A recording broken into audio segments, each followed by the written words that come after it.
มอนไอ้น้องเราเป็นไอ้น้องนั่นมอนนั่นอยู่กรมป่าไม้หมอนั่นน่ะลูกป้าลูกลุงแหละบ่แม่นเอ้ยน้องแท้ดอกหมอนั่นเคยจักแล้วเราว่าพูดแล้วเราว่าให้ญาติเราน่ะตำรวจเราว่าให้เราตำรวจอยู่สวรรค์นี่คนถามว่าเจ้านี่เป็นกรมป่าไม้ยักตำรวจกะตานทหารกะยาเขาบ่ได้ฆ่าบ่ได้ตีบ่ได้ด่าบ่ได้พิษกันกับเมียพ่ออันนั้นน่ะคันว่าค่อยเป็นโทษว่าค่อยตีเมีย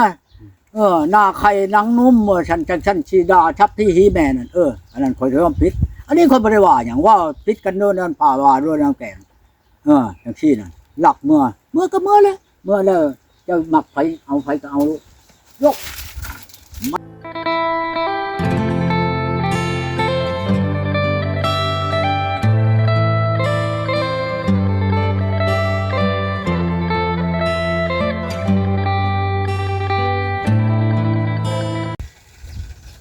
สบายดีสวัสดีพ่อแม่พี่น้อง FC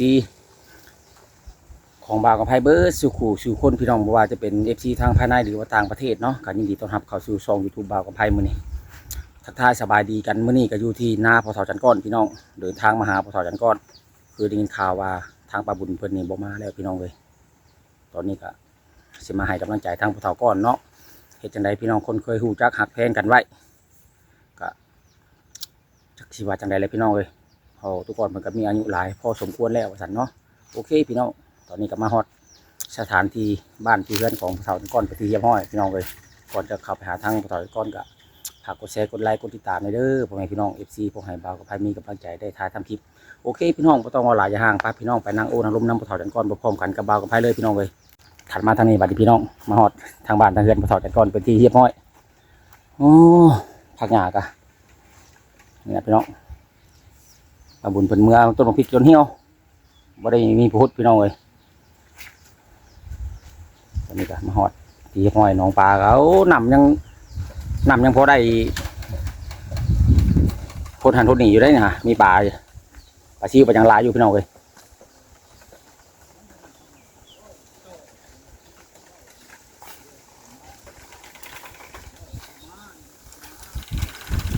ตัวปลาใหญ่ดีนี่บ่อนบัวหลดพี่น้องบุ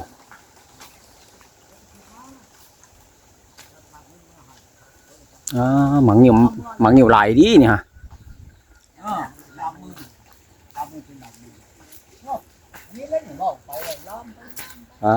ถูสบายดีเด้อสบายดีพ่อแพทย์สบายดีพ่อตู้เป็นจังไดอยู่ดีไม่แห้งอยู่บ่หนาวเนาะพ่อเฒ่าหนาวว่ะหนาวแล้วไผบ่หนาวเนาะแล้วว่าฝนสิตกจักคือมืดคือคึมคือหยังช่ำนุ่งเสื้อนุ่งแพรนี่ก็หนาวแห้งก็ดีว่ะอุ้ยโคตรว่าเป็นจังไดป้าบุญมาอยู่บ่คือว่ามื้อนั้นคือว่าเรามาอยู่เฮือนเราโอ้บ่แม่นมาอยู่พี่ได้มาอยู่เฮือนเราเอ้าโทรหามื้อนั้นคือว่า 2-3 มื้อสิมื้อคือว่าสิบักต้นพร้าวต้นหยังก่อนว่ะเราเว้าแน่นั่นแล้วเว้านั่นวันนี้ถามจุนี่ดูนี่โทรหาที่นี่น่ะเราบ่มาเอ้าคือว่าอันนั้นแหละเนาะพี่น้องตอนนี้ก็ยังใหม่ๆมันมาอยู่ก็คือเว้านั่นแหละแม่ป้าเพิ่นก็ตัดสินใจแล้วบ่ถ้าตู้จานอยากได้เมียใหม่ก็เอาว่าซั่นซะฟังเอานี่แหละถ้าอยากให้มันคักหรือว่านั่นอยากให้จบอีหลีก็ถ้าว่าเมื่อสีกใบที่ว่าเฮาเซ็นเฮาหยังกันไว้ก็ให้ตู้เมื่อเนาะก็ได้คือกันถ้าว่าตู้อยากเมื่อปรับความเข้าใจก็ได้คือกันนั่นน่ะบ่จีบเขาสิแจ้งอำนาจการปกครองแจ้งเขตแจ้งหน่วยอยู่พี่เลยให้เขาจีบอยู่พี่คนก็สิโทรบอกโลดบ่มีหยังเกิดขึ้นกับเราอีกเขาเช็ดเมียนให้เขาเช็ดเมียนว่าบ่ต้องว่าฉีดใบหญ้าห้างอย่างบอกเขาเช็ดเมียนแล้วเราบ่เอาหยังเราบ่มาเราก็บ่มาแหละเช็ดได้ฉันเอาก็คือว่าชัดเจนเนาะอยากได้ไผเราก็ให้เอาเลยตอนนี้ก็ได้แต่ว่าการสัมภาษณ์หรือว่าการเว้าการหยังนี่ก็บ่อยากให้พาดพิงถึงแม่ป้าเพิ่นปานใดเด้อแต่เว้าเรื่องในความดีเนาะเอาแล้วก็สิเว้าหยังคือเว้าผ่านเพิ่นบ่ได้เว้าที่สังคมใดบ่อยากให้พาดพิงเว้าธรรมดาได้บ้านเมืองใดเดี๋ยวเว้าไปเราลามนี่พี่นี่เห็นบ่แหละค่อยบ่ได้ลามได้ลาวเองได้ลามแล้วว่าคันอยากได้ไม้ได้ให้ประตูนี่เอาไม้ชาติเอาบ่มาแล้วบ่เขาเว้านี่โดยบอกกันมื้อว่าสิมาเนาะมื้อนี้บัดเราบ่มาครับบ่มาคือว่าผ่านเงินผ่านหยังมื้อให้ของเราอยากได้เครื่องเรานั่นมื้อนี่ ของเราบ่ได้ถือเราหลักเมื่อโลดนี่ ตุจานเว้าคำใดคำนั้น คัน เนาะ ที่เว้า อืม ความผิดความถูกค่อยก็มีอำนาจการปกครองหัวหน้าจุหน้าหน่วยแม่น สิ บ่ ฝากโทรศัพท์ให้กับพัก เพื่อใครผิดใครแม่นก็บ่ชอบเชงกันจักก่อนนี่มื้อนั้นเขาไปนำแม่นบ่บ้านน้อยนี่ถามโลดแหละบ้านน้อยนี่มื้ออื่นเขาสิมื้อนี่มื้อเช้ามื้อมื้อนี้นะเฮ้ยไปมื้อเฮือนเฮาบนบ่ค่อยมื้อมื้อนี้มื้อแรงเราหลักมื้อโลดนี่มื้อนำเขามื้อนอนอยู่สวรรค์พุ่นมื้อเช้ามาเราก็อยู่มื้อนำเขาอยู่สวรรค์นี่มื้อเลยนี่เขาโทรถามแล้วหมออยู่สวรรค์นี่ก็ฮู้จักเบิดแหละ หมอนไอ้น้องเราเป็นไอ้น้องนั่นหมอนนั่นอยู่กรมป่าไม้ อืม หมอนั่นน่ะ อืม ลูกป้าลูกลุงแหละบ่แม่นเอ้ยน้องแท้ดอกหมอนั่นน่ะเคยจักแล้วเราว่าพุ่นแล้วเราว่าให้ญาติเราน่ะตำรวจเราว่าอ้ายเราตำรวจอยู่สวรรค์นี่ อืม ก็ถามว่าเจ้านี่เป็นกรมป่าไม้อยากตำรวจกะตานทหารก็อย่าคนบ่ได้ฆ่าบ่ได้ตีบ่ได้ด่าบ่ได้ผิดกันกับเมียพ่ออันนั้นน่ะ นี่ คันว่าคอยเป็นโทษว่าคอยตีเมียหน้าไข่หนังนุ่มฉันชีดาชับที่ฮีแม่นั่นอันนั้นคอยเริ่มผิดอันนี้คนบ่ได้ว่าหยังว่าผิดกันโน่นนั่นป่าว่าด้วยน้ำแกงจังซี่นั่นหลักเมื่อก็เมื่อเลยเมื่อแล้วจะมักไผเอาไผก็เอายกมันนั้นบ่ต้องบอกใครอันนั้นน่ะเรื่องเอานั่นคอยบ่ให้ความเดือดที่ เอาแน่นอนแล้ว เออ บ่ได้ ว่าชื่อนี่ได้ บ่ได้เฮิงเนาะพ่อเฒ่า เอ้าสิอยู่ไปยังอยู่ผู้เดียวนี่ เจ้าสิอยู่ได้บ่ผู้เดียวเขาจะถามเจ้า คันว่าถ่ากระถ่าผู้บ่มาเนาะ เอาแล้วถ้าคนมาจำกันก็ หา ฆ่า ไม่ คนตายแล้วคืนสิว่าอำหอมไปจัง ถ่ามื้อใดก็บ่มีมา ใดค่อยเอาเมียแต่ละคนนั่นปะค่อยเมื่อนึงบ่ฮอดพอเดือน เอาโลด คนไปชนไปจังคนไปนับเบิ่งหน้าค่อยยังเบิดคือหั่นก็ว่าเมียนี่เมื่อเอาพัชหาเมียน่ะเมื่อเอาพัชชิบยกมันก็เบิดละดานนี่เท่าไรเมียน่ะ แม่น อันนี้มานับเบิ่งอย่างคือเก่าเจ้าอีเมื่ออีไปเงินก็บ่ได้เสียอีกครับเสียแต่จำแต่งนั่นเสียอยู่อันนี้บ่ชงนี่เมื่อนี่บ่ชงแล้วก็ยาแต่ละเมียชงค่อยเบิดค่อยบ่ได้ไล่ห่านผ่านนี่บ่ได้ตบหลังนี่ตีหลังออกชงค่อยเงินอันนี้ค่อยก็ว่าอยากให้ชงแล้วบัดนี้เราเมื่อแล้วก็บ่มีเนี่ยความว่าตะกี้สิชงได้เว้าผู้นี้ก็ดีอุ๊ยอย่าบ่ชงได้ก็บ่ชงซะวุ่นวายจังก็บ่ห่างนอนอันนั้นดอกคือเพิ่นเว้าแล้วเงินขายก้นบ่ฮอนมีขายหีบ่ฮอนหั่งดอกอย่ามันไปจะเฮ็ดได้ก็ได้เว้ามือข่อยบ่ทันได้ฝากเงินฝากโทรศัพท์นี่สิมาให้เจ้าฝากมาให้ข่อยแหน่ข่อยเมื่อกะจักสิฮอดใช้เช่าอยู่ใช้บ้านใดเงินค่ารถก็บ่มีบัดนี้โทรศัพท์ก็บ่มีเมื่อแล้วฮอดหันฮอดนี่ข่อยโทรหาเจ้าฮอดค่ำฮอดมืดแล้วก็ใครแหน่เจ้ายังว่าออกมาลัดเอาข่อยบัดถ้าฝากโทรศัพท์เมื่อฮอดแล้วปิ้นปับจังใบรถพามือล้างมือนี่โยก ฮอดบ่โทรศัพท์เพิ่น เอาก็ถามคึมมัน บ่พอเพชร เบา โทษนะ เงินก็ฮอดแล้วบ่ถามมึงรู้แล้ว เป็นด้านหนึงกับโทรศัพท์ตุจานผ่าน รอไม่ได้ซั่น หลายมื้อเติบ เมีย เลย มา เนาะ ว่ะตุจานก็ผิดหวังรอคอยว่าเมียสิมา เอเมียหลายคนได้เว้าคันจะฝากเงินมื้อนี้เราบ่มาเราจะได้เงินมื้อ เป็นคืออันตุจานสันนิษฐานไว้เนาะ อืม ถ้าผ่านเมื่อนี่เราสิบ่มาตุจานว่ะ บ่มาข่อยก็ว่าบ่มาโลด เราเว้าอยู่ ข่อยให้เงิน แต่ ดำล้าน เราเว้าอยู่ ข่อยบ่สิอำเพียงเงินข่อย แต่ว่า เมียมื้อนี่ก็ได้สิ5ล้านพุ่น แต่ว่าโทรศัพท์นี่ตุจานนี่สิผ่านเมื่อตุจานว่ามันเป็นของเราเด้ อืม เครื่องนี่ตุจานเฮ็ดจะได้ เค ตุ รื่อง จาน ที่เหลือได้ประตู ฮะ เครื่องที่เหลือคือของเราเจ้าสิผังเงินให้เราอยู่พ่อ พูดแล้วข่อยเอาเมียข่อยมื้อแหละเอามาเมียมาแล้วข่อยสิไปฝากมื้อให้เรา อ๋อ ข่อยเอาเมียนกเอาเมียนุ่งข่อยก็นุ่งบ่เป็นทิศเชื่อบ่ยิงเอาเมียให้ไปจัง ไว้ผังให้เราทีหลัง โว้ยข่อยบ่เอาเมียนจักพื้น อืม แพ้ขาดพื้นหนึ่งข่อยก็สิพากมาให้เรา ของฮู้จักอยู่ชะคาเมืองมุน บ่ให้เรือนะเนาะ ชาวกระฮอด บ่เรา สิผ่านให้เบิดเนาะ จัง แม่นกระชั้นก็ อืม ผ่านเมื่อยแล้วเราว่าชั้นสิ ใช่ มาบัดมา จัก สิ ข่อย มา เอา เอา ไปแล้วก็ เราอะ ไปพากอยู่ห้านนั่นชะขาเขาหั่นน่ะให้เขาเมื่อให้เรา ข่อยบอกเล่าโลดเอาเมื่อให้ในเรื่องของเจ้าแหละก็ยาที่มีปัญหาเพียงข่อยบ่เอาเมียนดอกเอาเมียนเฮ็ดไปจังของเราน่ะเจ้าน้อยมันสิมีจ้องกรรมจ้องเวรกัน เมื่อหน้าพุ่นข่อยบ่อยากมีกรรมมีเวรมีเหตุร้างกับข่อยได้ข่อยว่าชื่อเลยของเมียก็ให้เมีย ของผัวก็ให้ ของ ผัว ชิ้นเชื่อลาวเอามาแต่พุ่นข่อยสิพากเมื่อให้เบิดข่อยบ่เอาเมียนหยัง อืม ถ้าเป็นของเราแล้วผังเมื่อมดเนาะ พากเมื่อเบิดข่อยเอาเมียข่อยบ้าซะก่อนข่อยไปหาเมียก่อนข่อยบ่ให้ความเดือนนี่ข่อยให้มีรถข่อยบ่เอาอีกกัน30 40บ่ข่อยไปเบิ่งเองข่อยบาดนี้นั่น หลายคนที่เนาะพ่อเฒ่าโทรมาอยากหาผู้สาวให้สิแซวเนาะ บ่ได้ คน อึด นี้ก็โทรมาทั้งเมืองน้องเมืองแนงก็มีเบิด บ่ได้อึดมื้อนี้นี่ เออ ผู้สิพาคนไปนี่ยังบ่ทันฮอดเดี๋ยวนี้นะถ้าเบิ่งรถนี่เบาแลก็สิเอาปลาเอาอันแหมาขวางเอาปลาในหนองขึ้นมากินอีก เอามาเอามาก็ต้องถามบ่กำไผเด้บ่กำไผไว้ลงน้ำบัด พ่อกันอยู่กับเพิ่นพ่อกันอยู่กับเพิ่นมันหนาวบ่ได้ลงได้มันหนาวว่ะ บ่ล ก็ ง บ่ มา แล ก็ยา บ่ให้ลงเพิ่นว่าบ่ให้ลงหรอกน้ำน้อยเดียวหนึงเพิ่นว่าตึกอยู่เทิงรถเพิ่นว่า บ่เละ เดี๋ยวตามไปน้ำล้างเพิ่นว่า บ่กำไผบ่ได้ลงยาดีเหมือนเนาะ อืม เมื่อก่อนเนาะตึกปากขึ้นมา โอ้ บ่ ย เฉย มีเวียกทางนั้นก็มีเวียก บ้านน้องกะลองก็สิมาเขาเบาอันพรมานี่นะ มื้อนั้นตู้จานใจดีหอยร้องของดีมื้อน่ะ เป็ บ่ น ได้นอนจักคนผู้ใดก็ได้ นะ พอแฟนยกเอายกเอา เอาเลยพอแพทย์บ่าวลาวพาเพิ่นมื้อน่ะเนาะ พอแฟนยก บ่าวอันจอยเพิ่นอยู่เป็นจังได๋บ่าวจอยติ๊กตัก ถึกทัก ป้า พ เด้อ อแฟนถามพอแฟนตัว พอแพทย์จนว่าใส่อยู่ไว เออ เบา เอาเสื้อ น้อมนี่เบาน้อมคนเดิมนี่ ๆมื้อนี้บ่เพิ่นสิมาบ่ ที่ มื้อ มา นี้ น่ะเบาน้อมคนเดิมนี่กับบ่อันกับหมู่เราผู้หนึงไปว่า บ่พรนั่นแหละ เออ ผู้มากับเฮานั่นบ่ น่ะข้าวเวียกบ่ได้มาแล้วมีหมู่เราอีกผู้หนึงมาชูเรานี่คอยว่าเอาชาวนางมานำในเด้อว่ะ อ๋อ แล้วชาวนางนั้น สนาง ข้าไปอันแย่งไข่หมูแดงคอยว่าเอาไข่หมูแดงมาให้เนี่ยจักแสนหนึงว่ะสิมาซื้อกินนี่ ตู้จานเจียวผู้สาวมื้อนั้นเฮียงแหละ ตะกี้ว่าสิไปว่าจะพาผู้ทุกก้อนไปกินก้อยกุ้งได้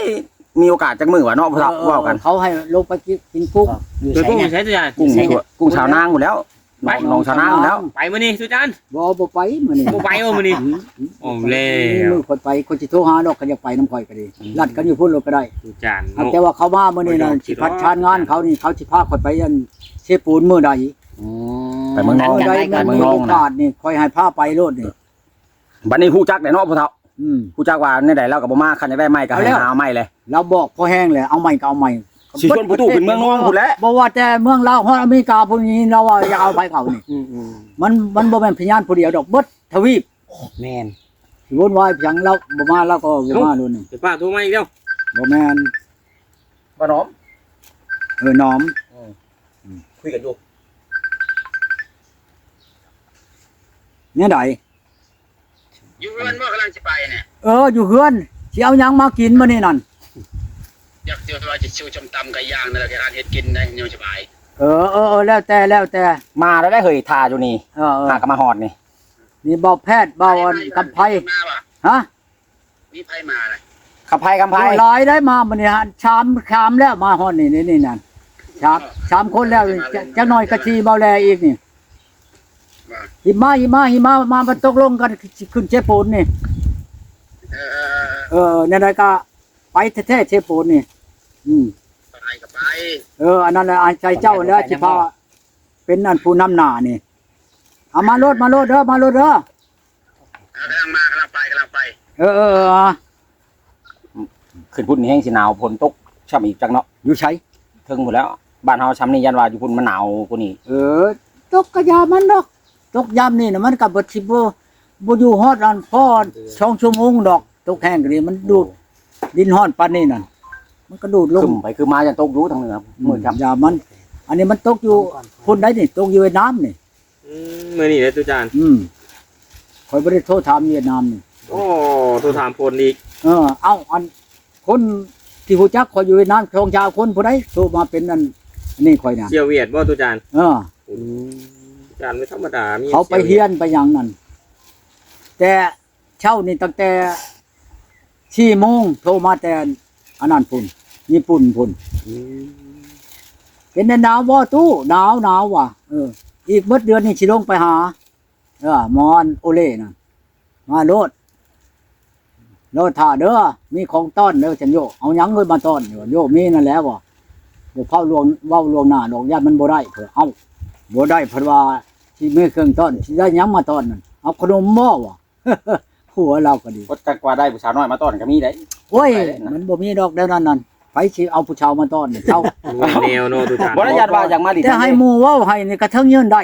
ข่อยเว้าชื่อน่ะบ่ประมาทหมู่ดอกคันบ่ไปเว้าเองนั่น ยันว่ามีผู้อยากมาดินน้ำมันนะพ่อเฒ่าบ่ได้ได้ มาลิ้นน้ำน่ะแล้วแต่ดอกตัวนั้นน่ะคันว่าเอาผู้ชาวมานี่บ่เห็นแต่ชุมคำวันบ่พรกับบ่อันนี้แหละเอาชาวนางมาปิชุดนั้นน่ะต้มไก่มาเป็นตู้มาให้ข่อยกิน จากมาผ่านนั้นความชุกข์กับข่อยปัดข่อยสิเอาอีหลีปัดบ่อยู่เมื่อถ้าก็เมื่อแล้วมันไว้จัง มาฮอดบัดปุ๊บบ่ มา ประตูนี่กินต้มไก่ผู้เดียวเนาะ กินต้มไก่กับ เขาอันบักอันนั้นชาบพ้นกินมื้อนั้น นี่ดึกเนาะตุจานเนาะ แล้วก็อยากให้ไปอยู่ชาวนางให้ไปกินนั่นกุ้งในหนองเรานั่น ยามนี้เอาสบายเพิ่นว่าน้ำบ่หลายปานใด ย่างดอกกันไปนะกินกุ้งกินเหนียวนั่นน่ะเถียงเราเพื่อนเรา อันพ่อตู้บ่ได้เคยเป็นทหารเก่าบ่พ่อตู้เคยเป็น บ่ได้เป็นจักเทื่อกันบวชเทื่อบวช บวชเนาะบ่ได้เป็นเนาะ ในวัดว่าเนี่ยนี่แท้คันเป็นทหารมื้อหนึงคนก็บ่ได้เป็น บ่ได้เป็น คนบ่มักก็สิว่าในนั้นบ่มักทหาร คันมักกันพายบวชพายชินธรรมนี่ค่อยไปได้เฮ็ดทำได้เหมือนค่อยคนดูเล่ๆเว้าชุ่มฉี่ชุ่มหาม มีอันว่ามี FC เพิ่นอยู่เวียงจันทน์เพิ่นว่าพอเฒ่าก้อนนี่อันคันเจ้าไปถามให้เด้อเพิ่นเคยเป็นทหารบ่คือคนฮู้จักแบบว่าหน้าตาคล้ายคือกันเพิ่นว่าหน้าตาคล้ายคือกันคำว่าเราเป็นทหารนี่บางเทื่อเป็นหมู่กันตะกี้เพิ่นว่าแต่ว่าบ้านเกิดเมืองนอนเพิ่นอยู่เมืองบัวละพร้าวแขวงขมวนน่ะเพิ่นไปอยู่เวียงพุ่นบ่ได้เป็นท ถ้า หา ว่าร คันได้ไปจะถามเบิ่งประตูว่าเราเป็นบ่หรือบ่เป็นเนี่ย บ่ได้เป็นทหารเด้อบอกเล่าโลด บ่ได้เป็นเนาะพ่อเฒ่า คันนักบวชนี่ค่อยเป็นนักบวชตะบิดกบวชนำแม่เฒ่านี่ผ่านไปเฮิงตามมาก็อยู่ในวัดนั่นแหละช่องเธอบวชผู้ใดบวชถึง1ชิดที่ช่องนี่มากก็เฮิงเริ่มแล้วจังได้ชิดจนได้ฮดจนได้บวชนาคเนาะ เอาแล้วคุณได้เป็นพระสงฆ์จำมาที่นี่แล้วอยู่ในวัดว่าครับบ่แม่นว่านั่นเนาะค่อยก็ดีต้องฮู้ก็ได้ในวัดได้เรื่องอันภายนางชื่อนี่ เป็นในวัดได้ เพราะว่าเมื่อก่อนผมบ่ค่อยมีโรงเรียนเนาะพ่อเฒ่า บ่แล้ว มีแต่โรงเรียนวัดสอนวัด เรียนใน เนาะ วัดอยู่ในบ้านวัดบ้านนั้นค่อยนี่ก็ยักครูสอนจันทร์ช่ำสอนเด็กน้อยในวัดนี่ในบ้านนี่ก็เป็นน้ำลาวหลายได้คันโรงเรียนก็มีแต่บ้านกี่ม่านบ่เดียวนี่บ่เท่านั้นบ่เรียนวันนั้นก็ผู้เป็นผู้บอกคือว่าวันแล้วไปเรียนก็ดีบางคนก็บ่เป็นพบผู้ปาไปนี่แหละค่อยนี่บ่เว้าโตทำโตไทยโตลาวค่อยเป็นเบิดอ่านได้ พออ่านได้เนาะพ่อเฒ่า โตทำนี่ค่อยก็ได้เบิดสิเขียนแบบใดค่อยมาบอกถามค่อยก็ได้เห็นมื้อนั้นมีคนอยู่อันมาแต่พุ่นมาแต่ไกลได้เรายังหูจักโตทำเราว่าเราบวชเรามาแต่ประเทศนอกพุ่นมาแต่อเมริกาพุ่นมาในเทียนค่อย เราเคยบวชตะกี้คุณเนาะ ค่อยเขียนคาถานี่ค่อยเขียนคาถานี่ค่อยว่าอ่านบ่รู้ค่อยว่าเราสิบ่เป็นเราว่าเราอ่านเรียบร้อยโอ้ยค่อยว่าเป็นแล้วดินี่ เราบางเทื่อก็เราเคยบวชเคยเป็นจานเก่าจังเนาะ เราบวช เรา เรา จัก ก็ดี จื่อปันน่ะ เราบ่ได้เป็นจานเราเป็นเชียงเราบวชอยู่ในวัดเอาเชียงก็เป็นแล้วคนตะกี้มันมีแต่เฮียนเด้เฮียนตัวทำ ถือว่าเรานี่เก่งเติบได้จึงอ่านตัวทำได้ ทุกมื้อนี้คันบวชจนเป็นจานแท้ยังอ่านบ่ได้เนาะพ่อเฒ่า แม่น ยากเติบได้ มันมีแต่อันลาวเดี๋ยวนี้ตัวลาว แม่นคุมื้อนี้เขามีแต่แปลพิมพ์ออกมาเป็นลาวโลดบ่ได้มีดอกตัวทำนะ แม่นละ ตะกี้เขียนใบลานมาเท่าแข้งเท่าขานี่เพิ่นไป ค่อยนั่ อ่าน น กัน โอ้ยเว้าพื้นกระทาพ่อเฒ่าค่อยนี่อันใบลานนี่โย80หน้าคือว่า80หน้าหลายเติบไดอันปื้มอันเที่ยอันปื้มใบลานนี่พี่แหละทางหน้ามัน แม่นแล้วมันหนา ต้องช้อนกันขึ้นเนาะ ซ้อน ตะกี้มีฮอดอันนั้นผู้ในเฮือนข่อยอันจะปาชีต้นชีเต้นมีครบเบิดของพ่อเฒ่าข่อยมันไปเฮียอยู่ในเฮือนเขาอยู่ในบ้านแล้วอ้ายข่อยไปถามแน่น้อยก็บ่ได้อย่าเลยเฮ็ดไปชังนะนั่งชื่อไปเอาเมียนก็มีกรรมผู้นั้นอยู่ในเฮือน เป็นจังได๋ ว่าเราทุกข์ยากเลยพัดภาคจากลงกันเบิดอันซุมเอาปุ้มมันจะปาชีต้นไปเมียน อ้าว ของอันพ่อเฒ่าข่อยพ่อเฒ่าอัน เรื่องจำปาชีต้นนี่บ่ตุจาน จะปาชีต้นนี่ มันเป็นได้ตุ ข่อย จาน หมอทอน ฟั นี่ งได้บ่นี่ หมอทอนนี่อ่านหนังสือจำปาชีต้นนี่ชุดนี่เป็นเลยหนังสือ อ๋อตัว เอ้า ธรรมดาได้ตุจานเลย มันบ่แม่นมันน้อยเนาะจำปาชีต้น มันหนา เรื่องจำปาชีต้น ค่าศอกกู ก็ชอบ ใบลาน พุ่นแล้วทางหน้ามัน อืม ทางยาวมันก็ชอบกว่าพุ่น บ่ธรรมดา แปลว่าใบหนึ่งมันมีแปดแถวเบื้องละ4แถว อืม ทางหน้าทางหลังมีบ่ได้ เรื่องจำปาชีต้นนี่ได้ อ้ายข่อยเฮียนนี่นำพ่อเฒ่าเปี้ยนี่เฮียนน่ะ เขียนอ่านหนังสือจำปาสิต้นนี่เป็นหนังสือเลยอ่านได้หักเขียนน่ะบ่งาม เพิ่นเอาหยังเขียนพ่อเฒ่าแบบคือว่า เอาโชจานเล็กจาน ดำเลยติดเลยเนาะว่า เอ เนาะ อเล็กจานนั่นแปลว่าตอกเล็กกระปูใช่ไหมนี่แหลมๆนี่หมดต้นอันนั้นมาหินนี่เล็กจาน ตรงกันนี้ เขียนหนึงก็มีแนวเขียนอีกโอ้ยค่อยก็มีแต่เขียนแนวนั้นแหละโยกกระทอกกระถานน่ะกูมือนี่เขียนใช่เช้าจานแล้วก็เขียน เนาะตูจานเนาะ อืม ถือว่าจบกันแล้วขาดกันแล้ว ก็พังเอานั่นแหละหมู่เจ้าก็ดีพังเอาว่าข่อยยังบ่เลิกบ่เราอยากให้ข่อยเมื่อพุ่นเมื่อเว้ากันแล้วเราสิมาข่อยบ่เมื่อพี่ช่างข่อยความเว้าความว่าความนั่นกันกะข่อยก็เอามาพี่แล้วว่า จักคนก็สิมาหาตูจานหลายคนอยู่แล้วมาตูจาน เอ้าอยู่หนองกระลองก็มีช่องหมู่เจ้าก็เทั้ง4เทั้งเบาแหลมเป็นพกบ่ดี หกคนเลยเนาะ